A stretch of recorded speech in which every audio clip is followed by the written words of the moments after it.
Kwa hiyo tunaacha nafasi wazi kama atakuwa swali moja, swali mbili inshallah. Natruku baba al-asila, tunaacha mlango wa maswali. Naam, karibu. Salama.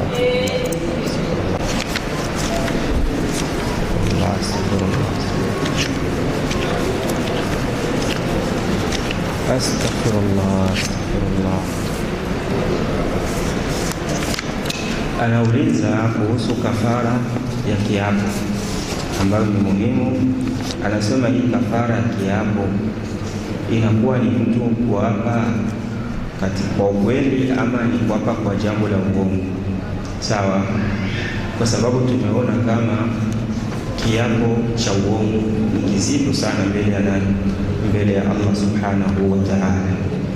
Wala haikuwa kwa mwenendo wa wema waliotangulia, wanapotaka kuapa eti wanachukua masahafu labda wanafungua ama wanamtia mtu kwenye jeneza na kumwambia ashike masahafu kisha ape. Wanamwambia siona kama utakuwa umefanya kile kitu alafu kaapa, basi utatoka huko maiti, ujue kama utatoka ndani ya jeneza.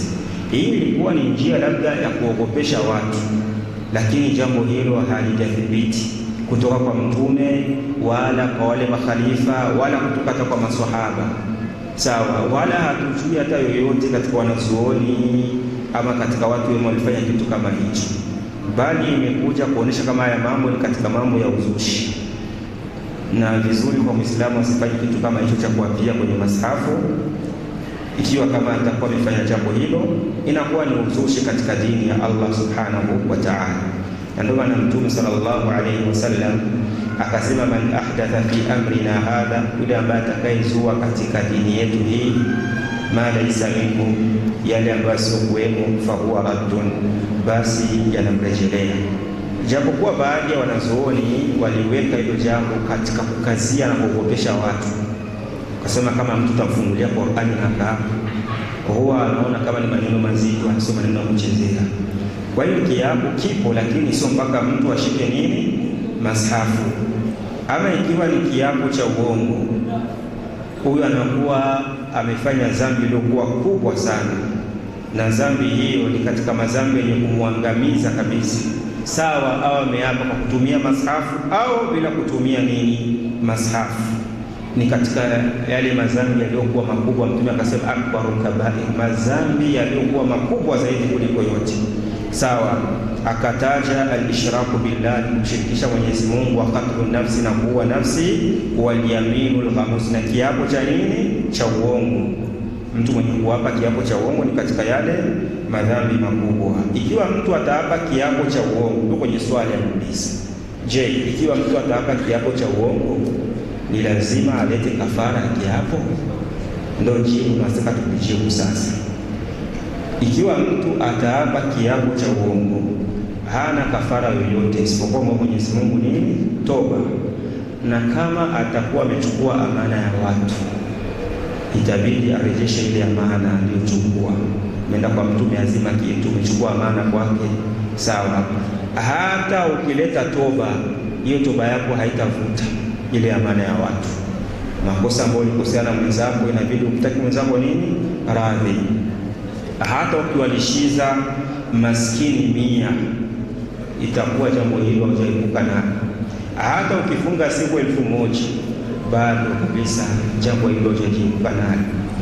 Lazima atubie, sawa. Na Mtume sallallahu alayhi wasallam anasema, man kana halifa, yule ambaye analazimika kuapa, kiapo kimelazimika kwake, aape kwa kutumia jina la nani?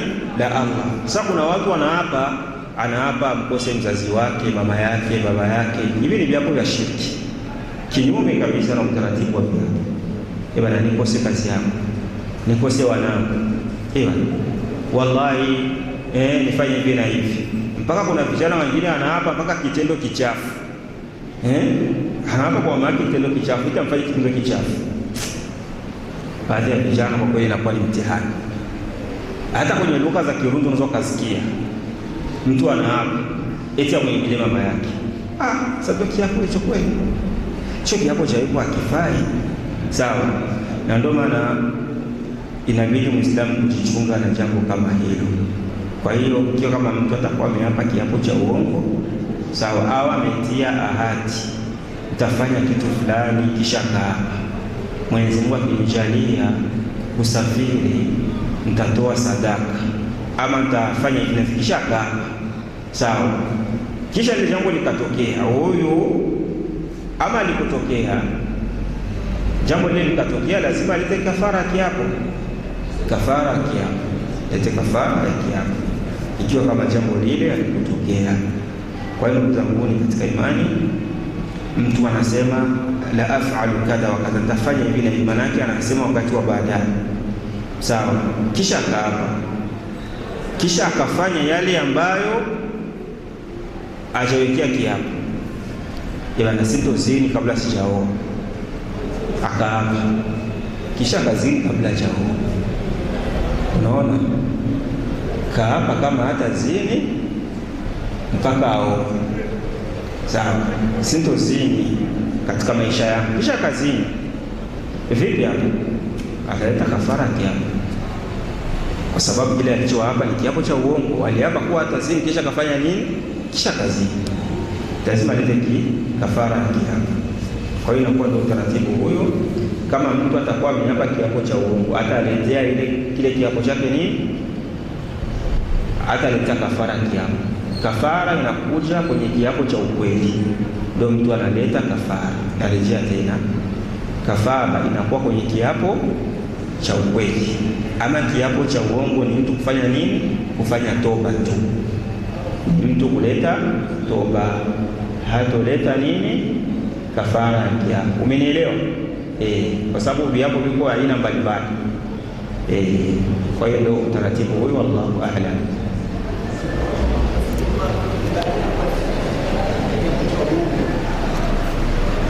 Tumesha tubaki, si mtu kutubia. Toba ni mtu kutubia, kwa sababu tukaonesha hakuna kitu kinaweza kuchukua uzito wa kiapo. Kama itakuwa amechukua amana ya watu, ameapa, kuna mtu mwingine unamdai na hela, anakuambia anaapa na kwa Mwenyezi Mungu, kwambia sitakupa hizo pesa, katana kiapo, na anajua kama hizi pesa wewe ni kweli unamdai, tumeandikiana mimi na wewe wapi, leta mashahidi, na anajua kweli kama unamdai, lakini anakataa katu. Huyo vipi? Sawa, tumesema tu kama ni kiapo cha uongo, hukumu yake ni mtu kufanya nini? Kuleta toba. Ataileta aje? Toba sinajulikana, atamwomba Mwenyezi Mungu msamaha kwa kile kiapo cha uongo alichofanya nini, alichoazimia, alichoapa. Kisha ikiwa kama itakuwa amechukua haki ya watu, hii toba haitokubaliwa mpaka afanye nini? Mpaka arejeshe haki ya watu. Hata akifanya wema kiasi gani, hakuna uwezo wa kufuta ile amana ya watu. Lazima ile amana airejeshe, irudi kwa mwenye nayo. Inna Allaha ya'murukum, kama Mwenyezi Mungu anakuamrisheni, atuaddu al-amanati ila ahliha, rudisheni amana, ama rejesheni amana kwa wenye nazo. Kwa hiyo ni amri ya Allah tabaraka wa taala. Kwa hiyo atafuata ile masharti ya toba ile ya kawaida, sawa. Sharti ya kwanza ni mtu afanye toba kwa ajili ya Mwenyezi Mungu, na mbili, aazimie kuwa hatofanya nini, hatorudia ile kosa aliyomkosea Allah tabaraka wa taala.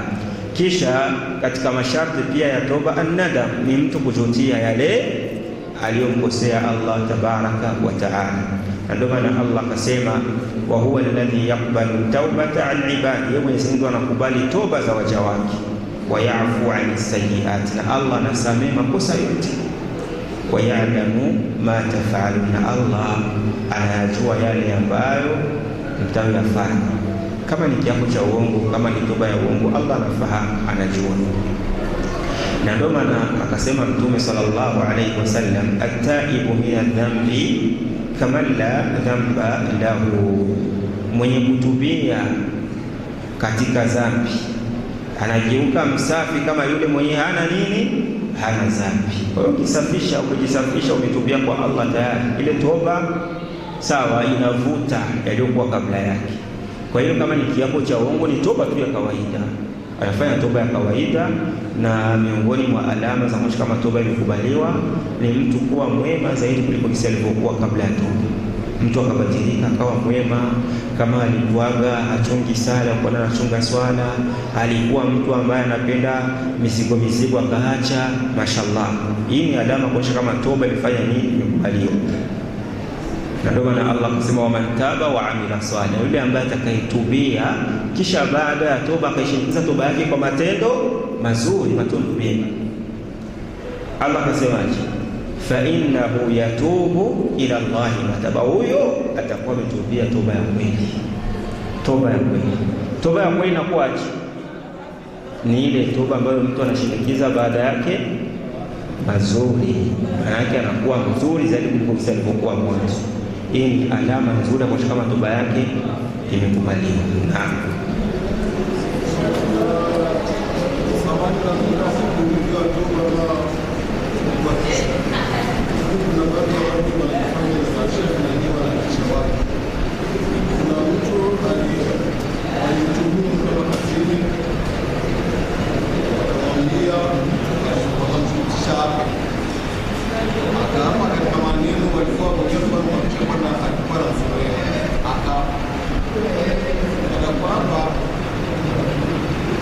mambo ya kubuni na yule mwenye mwapisha anajua kama ni mambo ya kubuni, lakini ameteka nguvu na wale wale wanamwambia fanye zaidi ya hapo, watakisha kuwapisha na kamacha yule mwenye kwa mtuhumu mwanamke na kamacha huyu mwenye anafanya anafungo gani maana mwana bila kiapo. Tumesema kipo kwa kitakuwa katika sheria zake, kiapo kipo kiapo cha mke na mume wanapolaniana.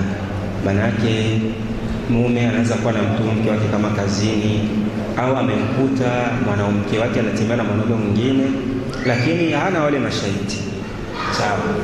Kisha wamekaa kwenye baraza, au ndio mke amebeba ujauzito na yeye mume hayuko, yuko safari.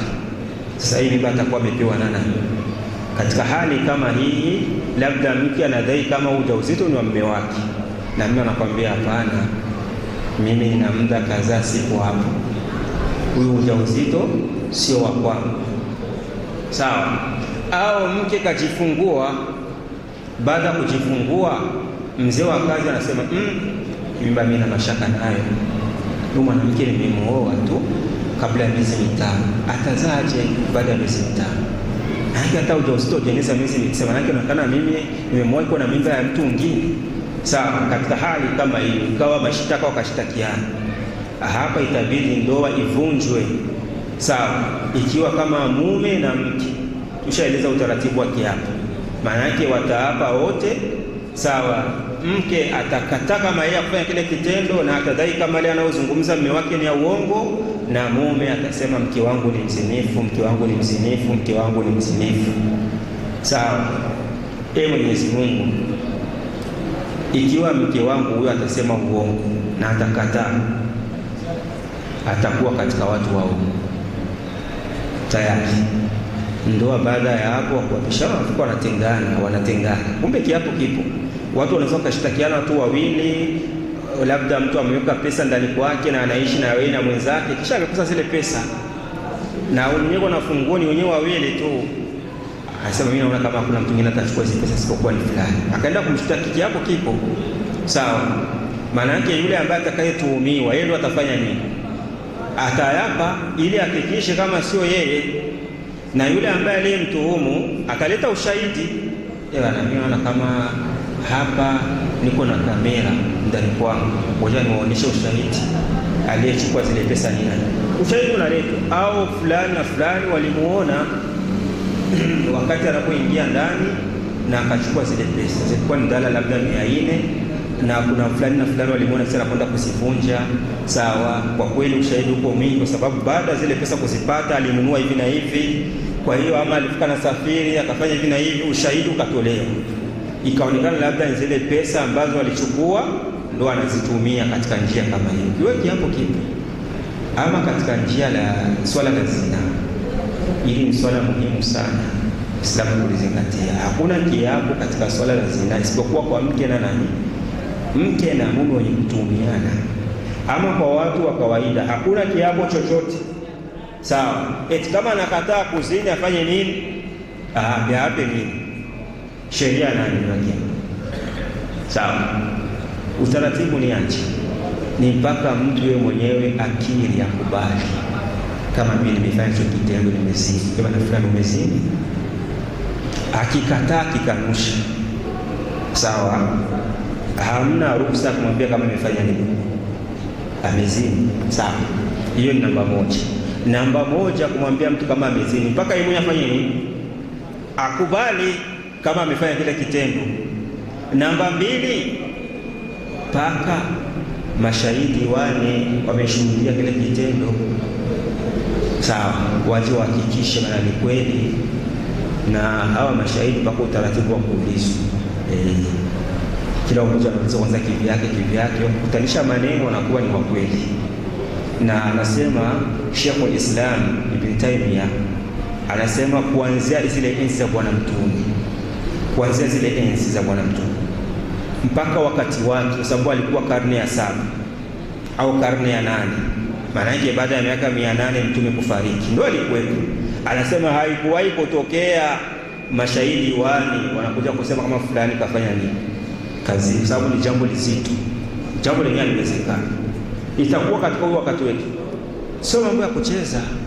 Kwa hiyo hayo ndio anakwenda kwenye utaratibu. Ikimtuhumu mwenzako kama kazini na hali ya kuwa kuzini, hata huyu mwenzake akisema bwana mimi nimezini naye, sio ushahidi huyu, sio ushahidi katika sheria. Bwana, mbona mwanamke anakubali kisha yeye anakataa? Sio ushahidi, sio ushahidi huyu. Kama kisi baadhi ya wazee wanakuwa wanazania, mbona anakubali huyu amembebesha mimba ameitoa, sio ushahidi, sio ushahidi. Sawa, ushahidi ni mpaka yeye afanye nini, akubali, au mashahidi wale wafanye nini, wamshuhudie, wamuone. Tena wamuone akiwa katika ile shughuli, sio wamuone tu amejikalia ndani. Sio umesikia tu milio huko kwenye mlango, tumekuja kufungua hivi tayari, au kuona lolote, au mtasema kama amezini. Haya ni mambo ya dini, lazima watu wayajue. Lakini mwenye kufanya vitendo kama hiyo mchafu, kama pako watu wazima wanatakiwa kuwakanya vijana. Unaona kijana wako anakaa anaingiza wanawake, anavusha, wewe mzee unatakiwa muongoze kijana, mkamate na ule binti. Naona mshakuwa watu wazima sasa, unampenda ule binti, sawa, acha sasa nikutolee mahari umuoe. Naona umeshaenea, baba mimi simpendi, unaona mambo yake tulikuwa tujajipanga nini na nini. Wewe binti, mzazi wako ni nani? Pale kama unafika unaongea na mzazi wake, unamuita, unaambia unaona hii hali yeye nimeikuta, mimi ni mzazi, nasikia uchungu, sitaki uharibikiwe, nimeona watoto wanakuwa na tabia mbaya mbaya. Sawa, nimewakuta akiwa katika vitendo vya ajabu hawa wawili. Sawa, katika njia kama hiyo, kama mtakuwa wazazi mnafika mnachukua sasa maamuzi mazito. Sasa hivi tunasema wewe jiandae, baada ya mwezi utaoa, na wewe binti baada ya mwezi utafanya nini, utaolewa. Hapa inakuwa ni njia ya kusiba ule uzinifu, lakini ndio unamkaribisha na unajisifu katika vijana wangu, kijana huyu amebisi kabisa, huyu ni kijana wangu, nishaulewe. Ndugu yangu Islam, wanakuletea taarifa kama kabebesha goli huko, unasema Allahu Akbar, Allahu Akbar, nimezaa vidume kabisa. Wachukua hao, ndio wachukua hao. Umeona wachukua katika hiyo njia na kuna mtu anakaa anahadisia ujana wake, enzi zake zile alikuwa tayari, iko na hadisia watu zake, na mtoto wake ni mzembe. Mbona wewe sikuoni kama uko sawa wewe, au kama wengine wewe? Sio kuona hata unasimama kwenye kona, wala si hata kuona unatongoza. Maana wanaambia kijana wake na afanye nini, akazini.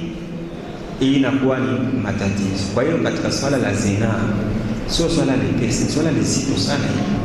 Sawa, tumeona kiapo cha kuhusu swala la zina linakuwa kati ya mke na mume. Baada wao kuwapa, wanafika wanatenganishwa, ndoa inavunjwa, hawatarudi kuoana tena milele, hata wakibakiaka wao wawili mpaka kiyama.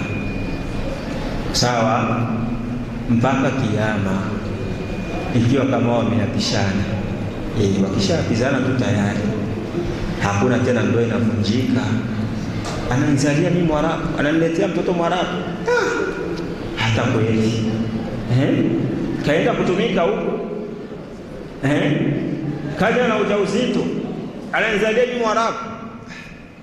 Anasiwa kwako kitanda kizai Arabu, shekhe, hapana, sio wa kwangu, kataa pale katikati.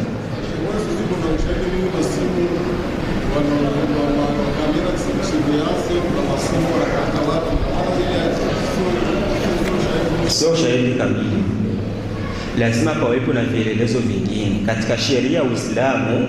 Sawa, hii kamera de surveillance sio ushahidi wa kutosha, bali panatakiwa pawe na dalili zingine kinyume na ushahidi, kwa sababu leo watu wanatengeneza video za mtu, anaweza katengeneza video bali anaonyesha fulani kunafanya kile kitu na sio yeye.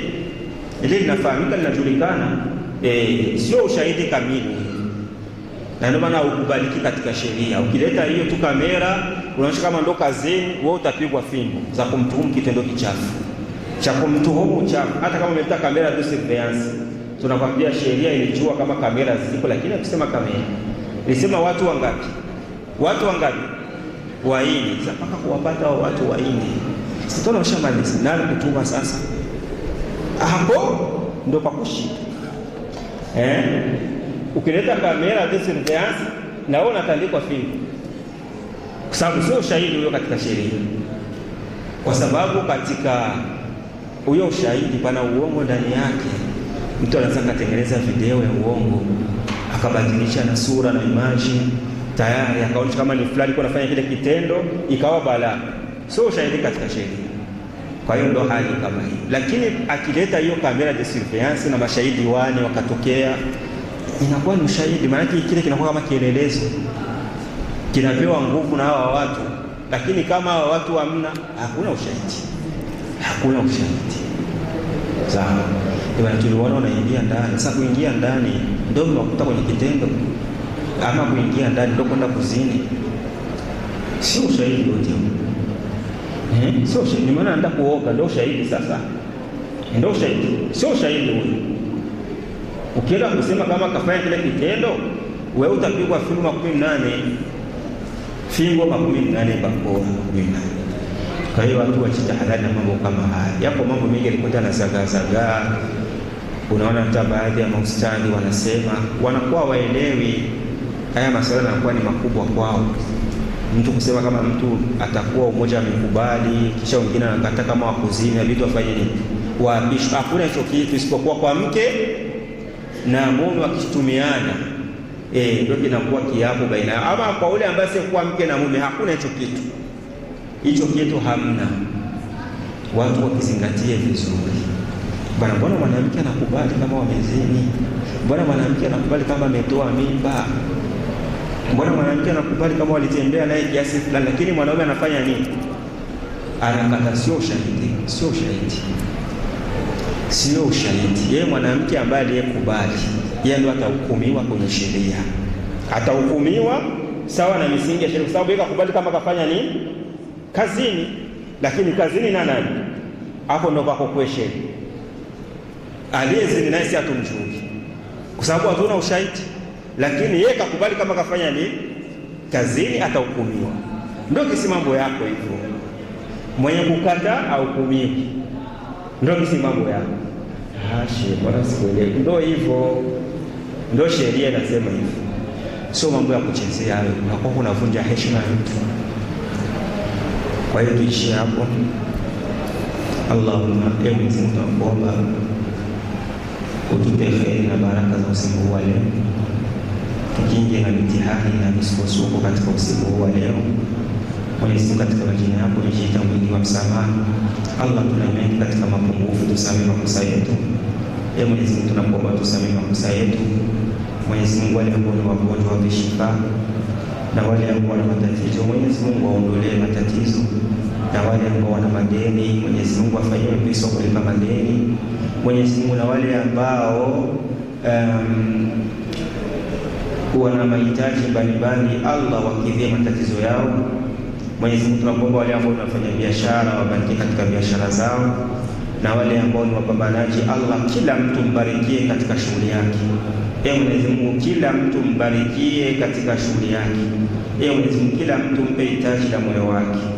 Allah, tunakuomba utie katika nyoyo zetu ucha Mungu. Mwenyezi Mungu tia katika nyoyo zetu ucha Mungu. Mwenyezi Mungu tunaomba usafishe nyoyo zetu kutokana na vijicho na husda na roho ya kwa nini.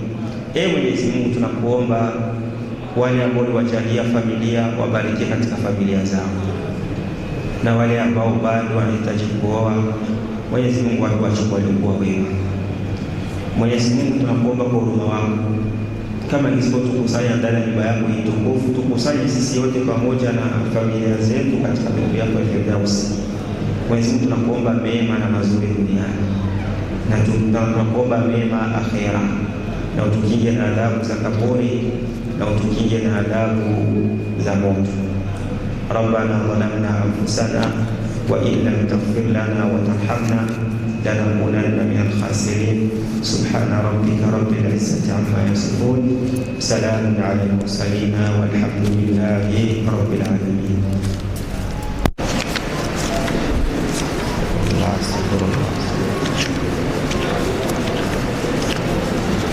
Astaghfirullah.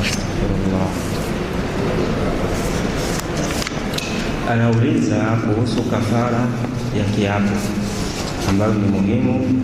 Anasema hii kafara ya kiapo inakuwa ni mtu kuapa kwa ukweli ama ni kuapa kwa jambo la uongo?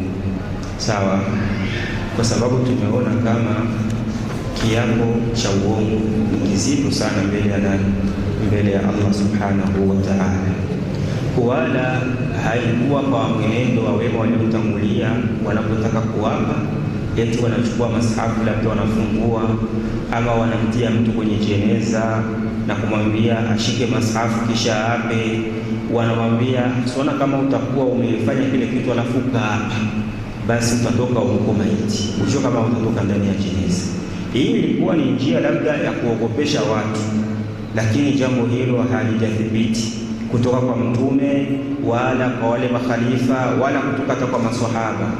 Sawa, wala hatujui hata yoyote katika wanazuoni ama katika watu wema walifanya kitu kama hicho, bali imekuja kuonesha kama haya mambo ni katika mambo ya uzushi, na vizuri kwa Muislamu asifanye kitu kama hicho cha kuapia kwenye masahafu. Ikiwa kama atakuwa amefanya jambo hilo, inakuwa ni uzushi katika dini ya Allah subhanahu wa ta'ala. Na ndio maana Mtume sallallahu alayhi wasallam akasema, man ahdatha fi amrina hadha, yule ambaye atakayezua katika dini yetu hii ma laysa minhu, yale ambayo sio kuwemo, fa huwa raddun, basi yanamrejelea. Japokuwa baadhi ya wanazuoni waliweka hilo jambo katika kukazia na kuogopesha watu, kasema kama mtu tamfungulia Qur'ani hapa huwa anaona kama ni maneno mazito, anasoma maneno ya kuchezea. Kwa hiyo kiapo kipo, lakini sio mpaka mtu ashike nini? Masahafu. Ama ikiwa ni kiapo cha uongo, huyu anakuwa amefanya dhambi iliyokuwa kubwa sana, na dhambi hiyo ni katika madhambi yenye kumwangamiza kabisa.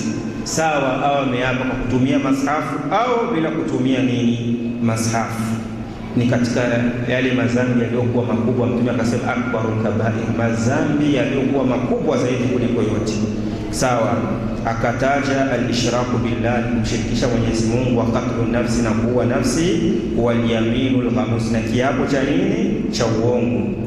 Mtu mwenye kuapa kiapo cha uongo ni katika yale madhambi makubwa. Ikiwa mtu ataapa kiapo cha uongo, ndio kwenye swali ya kuuliza, je, ikiwa mtu ataapa kiapo cha uongo ni lazima alete kafara ya kiapo? Ndio jibu tunataka tukujibu sasa. Ikiwa mtu ataapa kiapo cha uongo, hana kafara yoyote isipokuwa Mwenyezi Mungu nini? Toba. Na kama atakuwa amechukua amana ya watu, itabidi arejeshe ile amana aliyochukua. Umeenda kwa Mtume azima kitu, umechukua amana kwake, sawa. Hata ukileta toba, hiyo toba yako haitavuta ile amana ya watu. Makosa ambayo ulikosea na mwenzako, inabidi umtaki mwenzako nini? Radhi.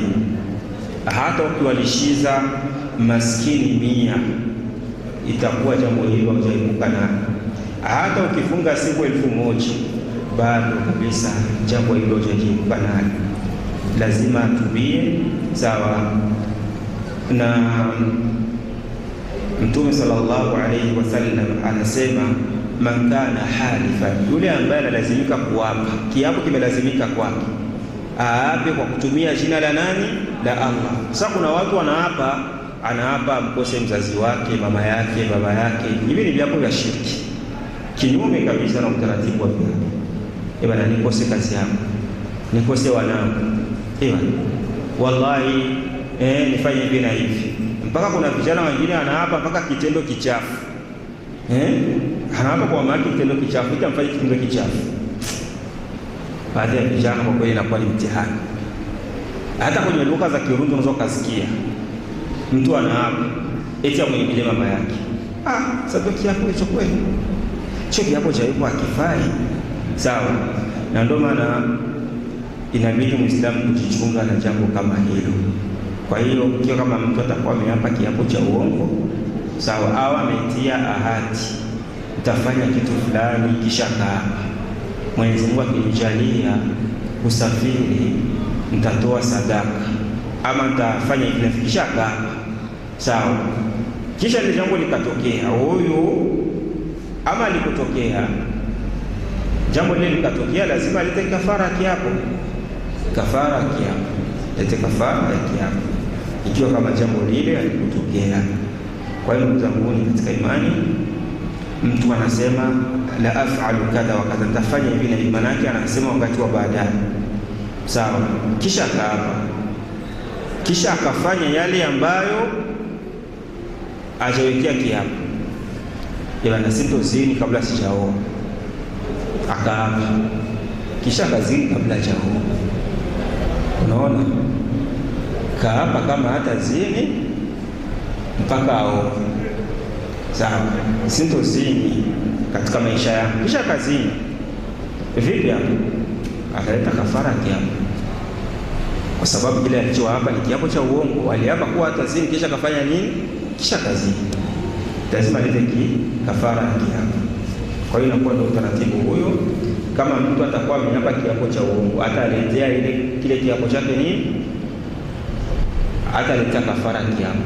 Kafara inakuja kwenye kiapo cha ukweli, ndio mtu analeta kafara. Narejea tena, kafara inakuwa kwenye kiapo cha ukweli. Ama kiapo cha uongo ni mtu kufanya nini? Kufanya toba tu, mtu kuleta toba, hatoleta nini? Kafara ya kiapo. Umenielewa? Kwa sababu viapo viko aina mbalimbali. Kwa hiyo ndio utaratibu huo, wallahu a'lam.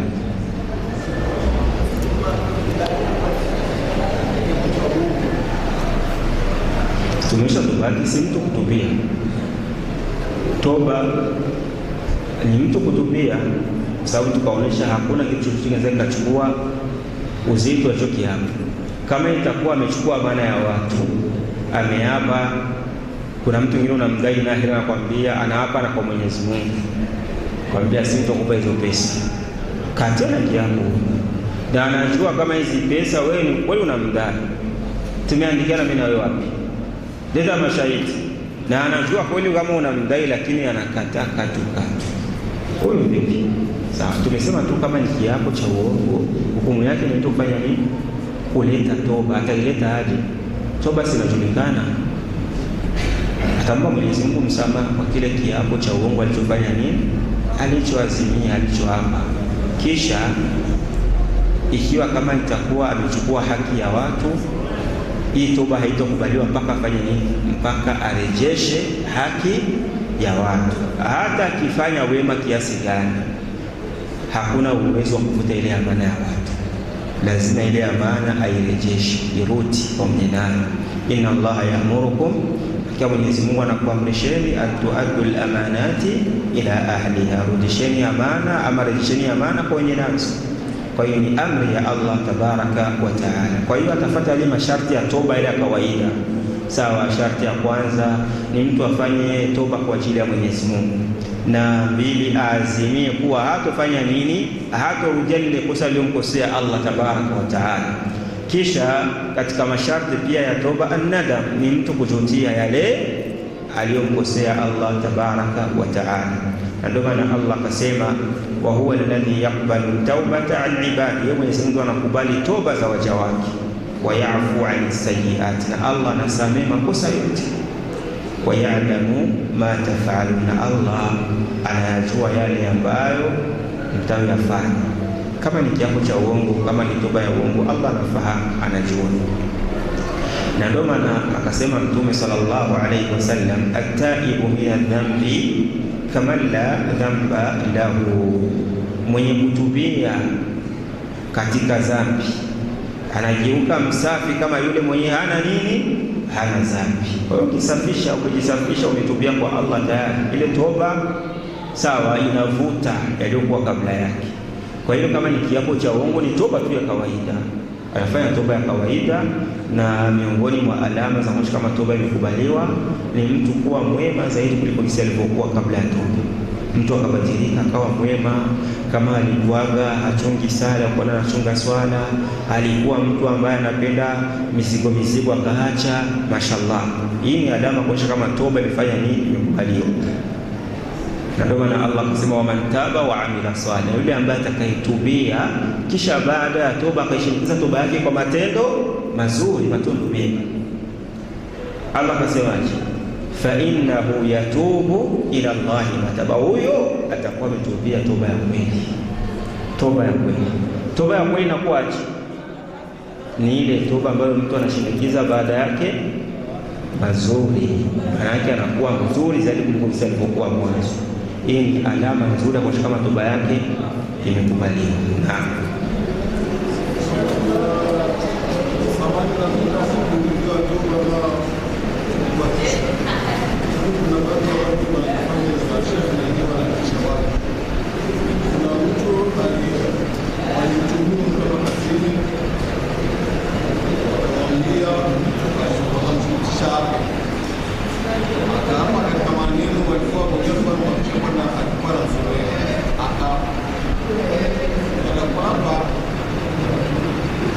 mambo ya kubuni, na yule mwenye anamwapisha anajua kama ni mambo ya kubuni, lakini ameteka nguvu na wale walimwambia fanye zaidi ya hapo. Watakisha kuwapisha na kamwacha yule mwenyewe kwa mtuhumu mwanamke na kamwacha huyu mwenyewe anafanya anafungo gani ama na mwana bila kiapo. Tumesema kipo kwa kitakuwa katika sheria zake. Kiapo kipo kiapo cha mke na mume wanapolaniana.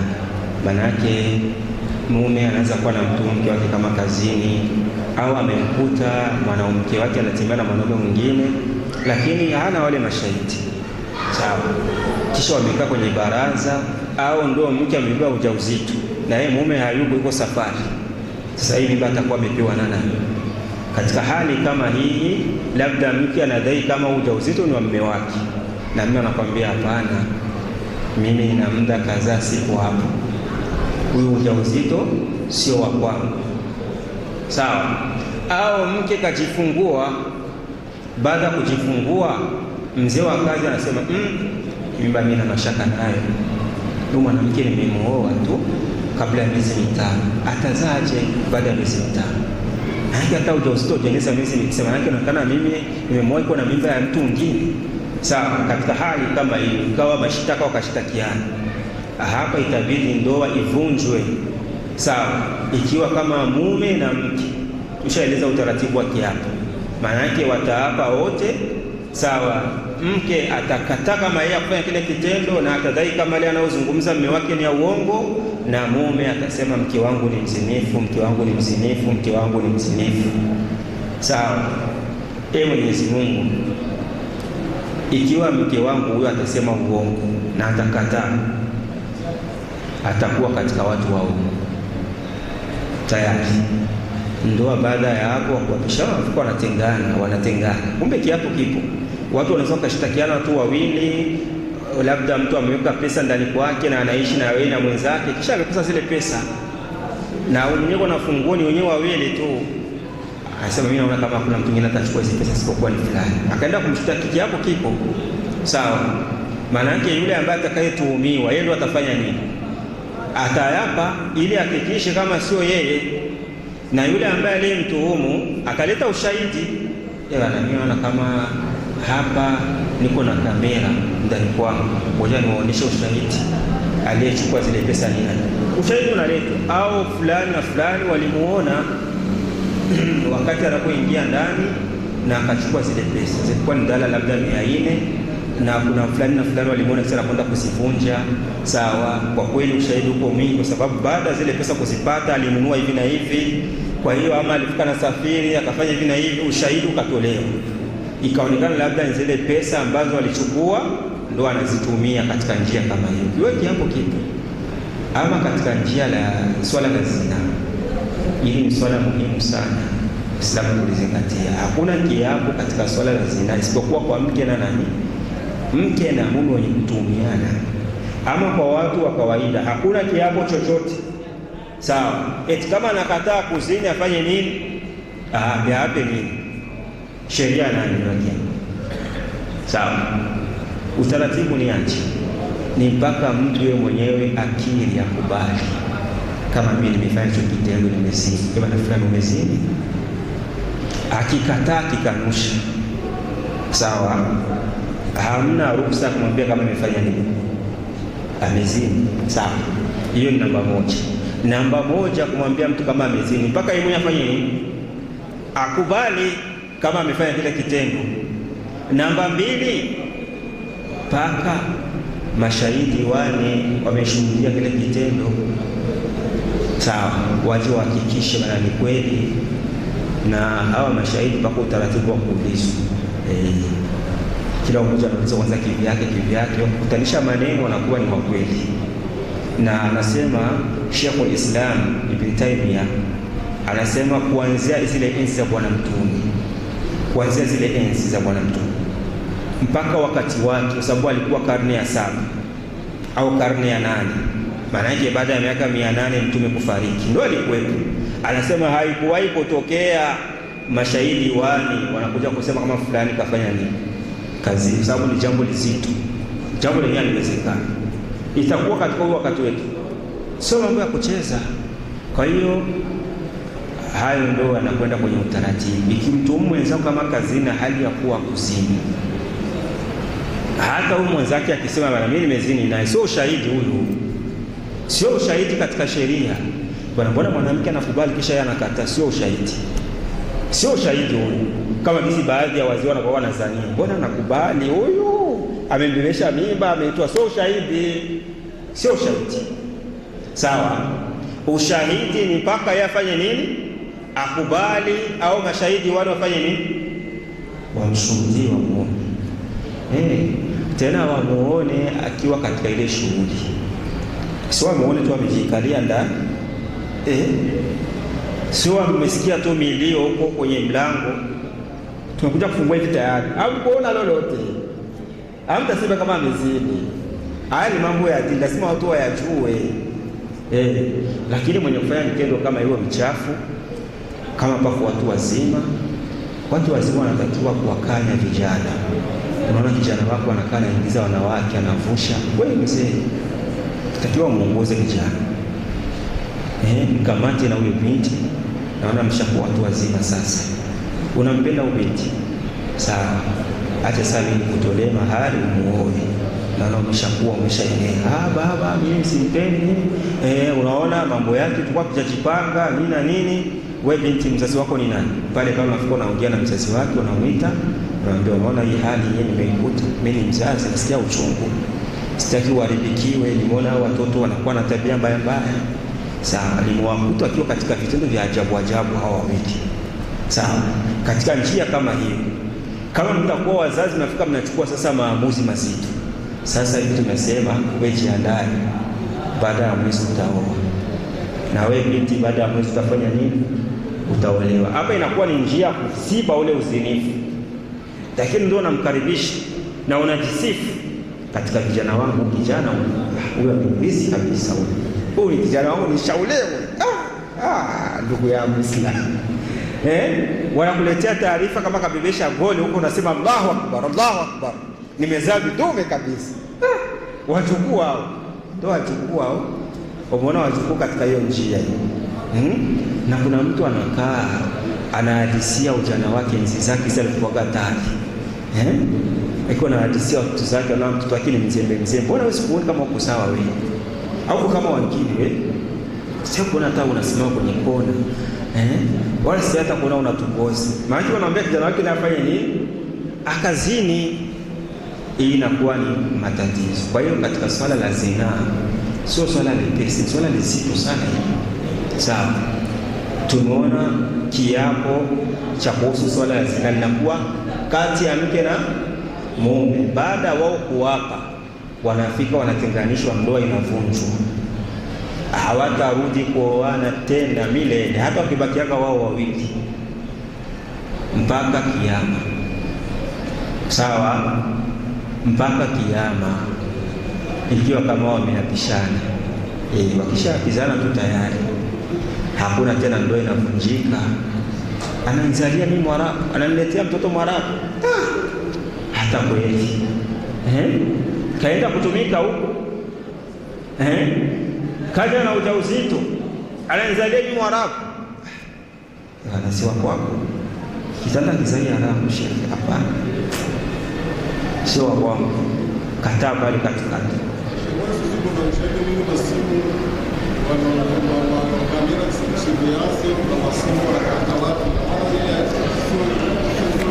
Sio shahidi kamili, lazima pawepo na vielelezo vingine katika sheria ya Uislamu. Sawa, hii kamera de surveillance sio ushahidi wa kutosha, bali panatakiwa pawe na dalili zingine kinyume na ushahidi, kwa sababu leo watu wanatengeneza video za mtu, anaweza katengeneza video bali anaonyesha fulani kunafanya kile kitendo na sio yeye. Ile linafahamika, linajulikana, sio ushahidi kamili, na ndio maana ukubaliki katika sheria. Ukileta hiyo tu kamera unaonyesha kama ndo kazini, wewe utapigwa fimbo za kumtuhumu kitendo kichafu cha kumtuhumu chafu. Hata kama umeleta kamera de surveillance, tunakwambia sheria ilichua kama kamera ziko, lakini hakusema kamera, ilisema watu wangapi? Watu wangapi? Waini. Mpaka kuwapata watu waini, sasa tunashamaliza nani kutuma sasa. Hapo ndo pakushi. Ukileta kamera de surveillance na wewe unatandikwa fimbo, kwa sababu sio ushahidi huyo katika sheria, kwa sababu katika huyo ushahidi pana uongo ndani yake. Mtu anaweza kutengeneza video ya uongo akabadilisha na sura na image, tayari akaonyesha kama ni fulani kwa nafanya kile kitendo, ikawa balaa. Sio ushahidi katika sheria. Kwa hiyo ndo hali kama hii. Lakini akileta hiyo kamera de surveillance na mashahidi wane wakatokea, inakuwa ni ushahidi. Maana kile kinakuwa kama kielelezo, kinapewa nguvu na hawa watu. Lakini kama hawa watu hamna, hakuna ushahidi, hakuna ushahidi. Sawa, ndio tuliona wanaingia ndani. Sasa kuingia ndani ndio unakuta kwenye kitendo, ama kuingia ndani ndio kwenda kuzini, sio ushahidi wote. Sio ushahidi, maana anaenda kuoga ndio ushahidi. Sasa ndio ushahidi, sio ushahidi huyo. Ukienda kusema kama kafanya kile kitendo, wewe utapigwa fimbo 18, fimbo 18 bakora 18. Kwa hiyo watu wajitahadhari na mambo kama haya. Yapo mambo mengi yalikuwa na sagaa. Unaona hata baadhi ya maustadhi wanasema wanakuwa waelewi haya masuala, yanakuwa ni makubwa kwao. Mtu kusema kama mtu atakuwa umoja amekubali, kisha wengine anakataa kama wakuzini, vitu afanye nini?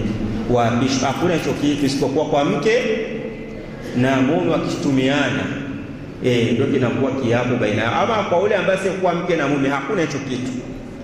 Hicho kitu hamna. Watu wakizingatie vizuri. Bwana, mbona mwanamke anakubali kama wamezini? Mbona mwanamke anakubali kama ametoa mimba? Mbona mwanamke anakubali kama walitembea naye kiasi fulani, lakini mwanaume anafanya nini? Anakata. Sio ushahidi, sio ushahidi, sio ushahidi. Yeye mwanamke ambaye aliyekubali, yeye ndio atahukumiwa kwenye sheria, atahukumiwa sawa na misingi ya sheria, kwa sababu yeye kakubali kama kafanya nini kazini. Lakini kazini na nani? Hapo ndo pako question. Aliyezini naye si atumjui, kwa sababu hatuna ushahidi. Lakini yeye kakubali kama kafanya nini kazini, atahukumiwa. Ndio kisi mambo yako hivyo.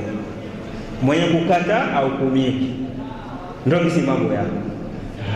Bwana sikuelewi. Ndio hivyo, ndio sheria inasema hivyo, sio mambo ya kuchezea hayo, unakuwa unavunja heshima ya mtu. Kwa hiyo tuishi hapo. Allahumma, Mwenyezi Mungu tunakuomba utupe kheri na baraka za usiku huu wa leo, tukinge na mitihani na misukosuko katika usiku huu wa leo. Mwenyezi Mungu, katika majina yako unajiita mwingi wa msamaha. Allah, tunaimani katika mapungufu, tusamehe makosa yetu. Mwenyezi Mungu tunakuomba tusamehe makosa yetu. Mwenyezi Mungu, wale ambao ni wagonjwa wape shifa, na wale ambao wana matatizo Mwenyezi Mungu waondolee matatizo, na wale ambao wana madeni Mwenyezi Mungu afanyie wepesi wa kulipa madeni Mwenyezi Mungu, na wale ambao wana mahitaji mbalimbali Allah wakidhie matatizo yao. Mwenyezi Mungu tunakuomba wale ambao wanafanya biashara wabariki katika biashara zao, na wale ambao ni wapambanaji Allah kila mtu mbarikie katika shughuli yake. Mwenyezi Mungu kila mtu mbarikie katika shughuli yake. Mwenyezi Mungu kila mtu mpe hitaji la moyo wake. Allah tunakuomba utie katika nyoyo zetu ucha Mungu. Mwenyezi Mungu utia katika nyoyo zetu ucha Mungu. Mwenyezi Mungu tunaomba usafishe nyoyo zetu kutokana na vijicho na husda na roho ya kwa nini. Mwenyezi Mungu tunakuomba wale ambao wajalia familia wabariki katika familia zao, na wale ambao bado wanahitaji kuoa Mwenyezi Mungu atuachukue kuoa wewe. Mwenyezi Mungu tunakuomba kwa huruma wako, kama tukusanya ndani ya nyumba yako hii tukufu, tukusanye sisi wote pamoja na familia zetu katika mbingu yako ya Firdausi. Mwenyezi Mungu tunakuomba mema na mazuri duniani, na tunakuomba mema akhera, na utukinge na adhabu za kaburi, na utukinge na adhabu za moto. Rabbana zalamna anfusana wa in lam taghfir lana wa tarhamna lanakunanna minal khasirin. Subhana rabbika rabbil izzati amma yasifun, salamun ala al-mursalin walhamdulillahi rabbil alamin.